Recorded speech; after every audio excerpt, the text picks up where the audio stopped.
بسم الله waxaan salaamayaa saxaafadda meel bay joogto Puntland staafkeeda iyo shaqaalaheeda dibadda daaqilba sida ugu fiican noogu soo tabiyo wararka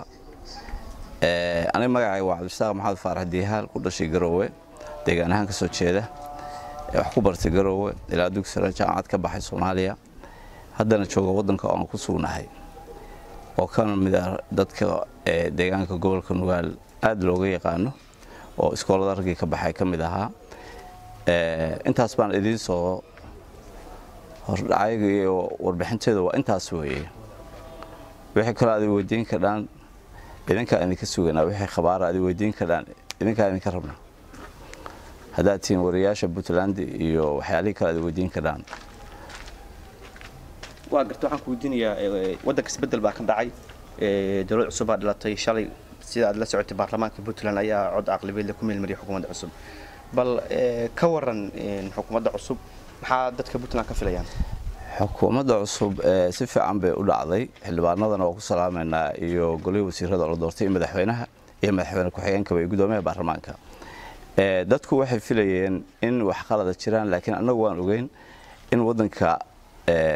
la badbaadiyo oo wax caqabada aysan imaan oo la isku raaco waan la isku raacay 63 xildhibaan baa codeysay wax corruption iyo wax khaladan ma jirin dadweynaha Puntland dibadda daaqil joogaba waa soo dhaweeyeen waan ku taageersanahay tilaabadaas isbedelka wanaagsan oo la qaaday maxaa loo baahan yahay in dawladdu ay diiradda saarto shaqooyinka ugu horeysa ee laga filayo inay qabato maxaa kamid ah oo ay shacabka Puntland rabaan in dawladdu ku dhaqaaqdo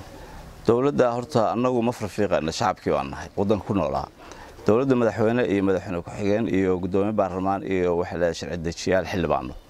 iyaga baa tilaabada qaadaya laakiin anagu dadweynaha baan nahay wixii markaan la ka wadiyo oo dhacaan ka sheegi karnaa wixii khalad ama wanaaga oo jira ilaa hadda dawladdu way shaqeynaysaa madaxweynaha afkiisa waxaan ka haynaa inuu yiri wax bareeshara oo iiga yimid isimada iyo nabadoonnada ma jirin go'aankaana aniga la ii madax baneeyo baan rabaa wuxuuna codsaday soo sheegay muddada loogu talagalay 22 cashaahid in loogu daro 2 asbuuc 2 asbuuc wuxuu madaxweynuhu ugu darsaday isagoo madaxweynuhu aadal joog wadanka ka shaqeyn jiray dawladda federaalka ka shaqeeyay wasiirka nabadda qorsheynta asada ah in uu si fiican u darso daraasaadka uu sameeyay uu ku guuleystay xaqiiqatan markii hore wuxuu rabay golaha wasiirada inuu yareeyo markuu arkay baahida shacabka iyo dadkii oo raba qolo walba meel walba in la iska aragto wuxuu sameeyay inuu ballaariyo oo wasiiradaas iyo wasiir dawlayaasha inuu soo saaro saas baa waa gartay هذا كجود بالشري سيدا warbaahinta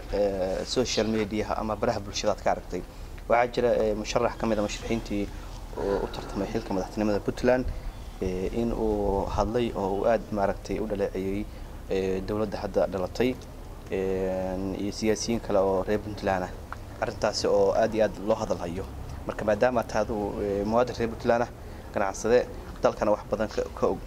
sidee arintaas ayay kula muuqataa aniga arinta waxay ila muuqataa in dawladda waqti la siiyo oo la sugo dawladdu shalay tilaabadii bay qaaday oo ahayd golaha wasiirada in la dhiso markiiba in dawladda la carqaladeeyo oo lagu bilaabo mucaarad ma aha waxa ka garan kartaa tilaabooyinka uu qaaday madaxweyne Deni qaalihii wax yaray oo uu sugay in qolooyinkan hadda musharaxiinta ah anagu ma filayn inay iyagu hadda horseedaan mucaarad meeshii lagu dayan lahaa maalmo nin baa kursiga fuula in dawladda iyo madaxweynaha iyo madaxweyne ku-xigeenka iyo baarlamaanka iyo gudoomiyaha baarlamaanka chance in la siiyo oo wixiiba bil ma jiraan hadii markiiba la bilaabo mucaarad iyo waxaan wanaagsanayn waa wax aan dadka iyo mujtamaca aysan ku faraxsanayn annaguna arrimahaas oo dhan waa ka soo horjeednaa isqaqabsi ma rabno mana u dulqaadan karno haddaan shacabkii nahay waxa kaloo jira ciid iyo meesha la leeyahay iyo cadoon waa dhul Puntland ma kala qaybsano Puntland dad isku afa isku diin walaalo wada dhashay weeye Soomaali waxa ma kala aha ninku haduu xilka waayo ama dad kamid ah xilalka ay qaataan in chance la siiyo weeye oo dadkaas la tijaabiyo laakiin haday noqoto anigu meesha iskama arag oo meediyaha tagay ama dadkii waan kicinaya dadku waxaas waa ka gudbeen hadda noolba meediyaha ay wax walba waa garanaya in dadka la isku wado madaxweynaha chance fiican la siiyo dawladda aan taageerno baan ugu leeyahay